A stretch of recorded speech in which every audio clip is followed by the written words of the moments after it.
Congress party ఏదైతే 75 సంవత్సరాల చరిత్ర లోపల 1950లో రావాల్సినటువంటి బీసీలకు జనాభా దామాషా ప్రకారం రిజర్వేషన్లను ఆ రోజు ఏదైతే దొక్కిపెట్టిందో అది ఈ 75 సంవత్సరాలుగా ఈ మోసం అనేటటువంటిది కంటిన్యూ అవుతుందని చెప్పేసి ఈ సందర్భం గుర్తు చేస్తున్నాము.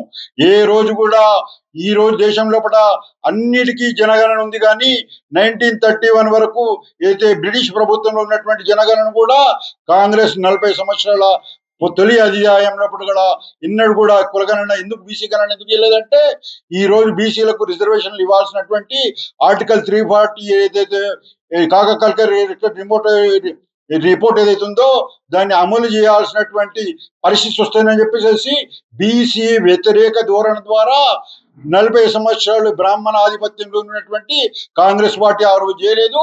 ఇప్పుడు రెడ్డి ఆధిపత్యంలో ఉన్నటువంటి ఈ ప్రభుత్వం తన రెడ్డి మనస్తత్వం చూపించుకొని ఏదైతే మోసం హామీ ఇచ్చింది, బీసీలు అమాయకులు గొర్రెలు ఎర్రియోళ్ళు అనేటటువంటి ఉద్దేశంతో మీరు ఆడుకుందాం నాటకం అనేటటువంటి ఒక ఆలోచనను భ్రమను కల్పించేసేసి 2 సంవత్సరాలు మీరు నాటకాలు ఆడినరు. మీరు నిజంగా చిత్తశుద్ధి ఉంటే మీరు ఎప్పుడో దీనికి అవసరమైనటువంటి కార్యాచరణ చేసేటువంటి వాళ్ళు కాదు వాళ్ళు.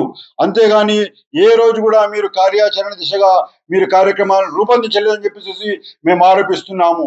ఏదైతే నవంబర్ 2024 వరకు దీని మీద ఒక్కడు కూడా మీరు ముందుకేయలేదు. నవంబర్ 24 లోపల మేము ఏదైతే కులగణన తీర్పును హైకోర్టు నుంచి తెచ్చిన తర్వాత అప్పుడు మాత్రమే మీరు గదిలినరు. మా తీర్పుకు అనుకూలంగా మీరు కులగణన చేయాల్సినటువంటి పరిస్థితి కంపల్సరీ క్రియేట్ చేయడం కారణంగా మీరు కులగణన చేసినారు తప్ప మీకు ఆ రోజు కూడా కులగణన చేయాలనేటటువంటి చిత్తశుద్ధి లేదని చెప్పేసి మరొకసారి మీకు ఈ సందర్భంలో తెలియజేస్తున్నాను.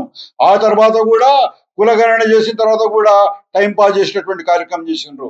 ఆ తర్వాత కూడా ఏదైతే డెడికేటెడ్ కమిషన్ ద్వారా పొలిటికల్ బ్యాక్వర్డ్నెస్ ని ఏర్పాటు చేసినటువంటి పరిస్థితి వచ్చినప్పుడు మాత్రమే పొలిటికల్ బ్యాక్వర్డ్ ట్రిపుల్ లిస్ట్ లో పడేటువంటి మరో అంశాన్ని మీరు ముందు తీసుకొచ్చిండ్రు తప్ప మీరు చేసినటువంటి కార్యక్రమం ఏం లేదు.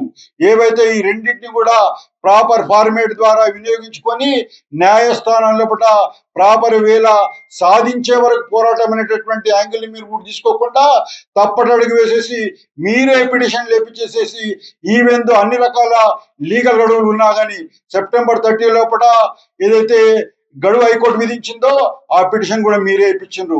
ఈ మధ్య కాలంలో వస్తున్నటువంటి పిటిషన్లన్నీ కూడా మీరే ఇప్పిస్తుండ్రు. మీకు ఇంత క్రితం మేము చెప్పినట్టు మీకు ఆల్రెడీ హైకోర్టు గవర్నరు ఆమోదం చేయడానికి ఇంకా 3 నెలల టైం ఉంది కదా అనేటటువంటిది ఒక సంకేతం ఇచ్చినా కానీ ఆ 3 నెలల వరకు కూడా ఆగకుండా ఇప్పుడు మళ్ళీ కొత్త నాటకం ప్రజల అమాయకులు బీసీలు తెలివిలేని వాళ్ళు అనేటటువంటి ఆలోచనతోటి ఆ 3 నెలల టైం కూడా వాడుకోకుండా కోర్టు తీర్పిస్తుంది అని చెప్పేసి మాకు మళ్ళీ కొత్త కథలు చెప్తుండ్రు.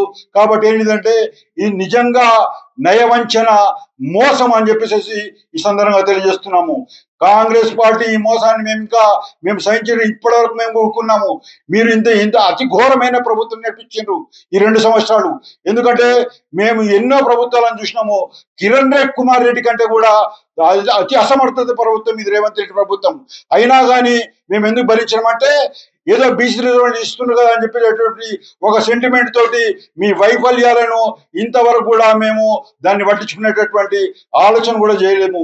ఒక పనికి మాలినటువంటి పార్టీ అయినప్పుడు కూడా మేము మన జూబ్లీ సెలక్షన్స్ లో కూడా మీకు ఓటేసేటటువంటి కార్యక్రమానికి ఎందుకు ముందుకు వచ్చినామంటే మీరు బీసీలకు న్యాయం చేస్తారనేటటువంటి ఒక ఆలోచన అవకాశం మీకు ఇవ్వాలనేటటువంటి ఉద్దేశంతో మీకు అవకాశం ఇస్తే మీరు ఎలక్షన్స్ కాగానే మమ్మల్ని నిలువుగా మూచేటటువంటి ఒక కార్యక్రమం చేపట్టిండ్రు అని చెప్పి తెలియజేస్తూ రాబోయే రోజుల రాష్ట్ర వ్యాప్తంగా గల్లీ గల్లీ వరకు రేవంత్ రెడ్డి హఠావు అనేటటువంటి నినాదంతో మేము ఉద్యమిస్తామని తెలియజేస్తూ అదే విధంగా ఓన్లీ రేవంత్ రెడ్డి హఠావు కాదు, మీరు రేవంత్ రెడ్డి హఠావు తర్వాత వచ్చినటువంటి ప్రభుత్వము దీని మీద న్యాయంగా చర్య తీసుకుంటే అది సరే, లేకపోతే టోటల్ కాంగ్రెస్ హఠావు అనేటువంటి నినాదంతో మేము ప్రజలకు వెళ్తామని చెప్పి తెలియజేస్తూ ఈ తిరుగుబాటు సభ ఏదైతే ఉందో దాన్ని విజయవంతం చేయాల్సిందిగా నేను అందరూ కూడా విజ్ఞప్తి చేస్తూ ముగిస్తున్నాను.